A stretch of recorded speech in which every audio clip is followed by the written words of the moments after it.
हरतालिका तीज की प्रमाणिक कथा। हरतालिका तीज की कथा। शिवजी ने पार्वती जी को उनके पूर्वजन्म का स्मरण कराने के लिए तीज की कथा सुनाई थी।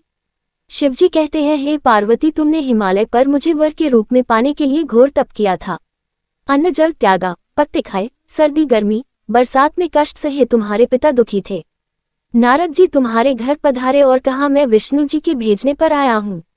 वह आपकी कन्या से प्रसन्न होकर विवाह करना चाहते हैं। अपनी राय बताएं। पर्वतराज प्रसन्नता से तुम्हारा विवाह विष्णु जी से करने को तैयार हो गए।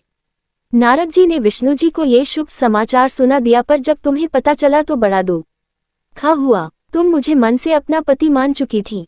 तुमने अपने मन की बात सहेली को बताई। सहेली ने तुम्हें एक ऐसे घने वन में छुपा दिया जहां तुम्हारे पिता नहीं पहुंच सकते थे।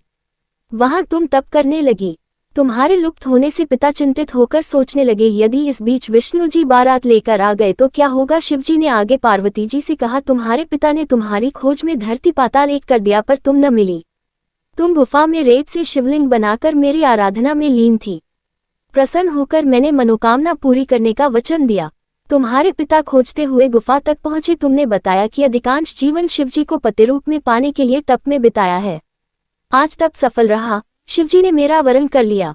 मैं आपके साथ एक ही शर्त पर घर चलूंगी, यदि आप मेरा विवाह शिवजी से करने को राजी हो। पर्वतराज मान गए। बाद में विधि विधान के साथ हमारा विवाह किया।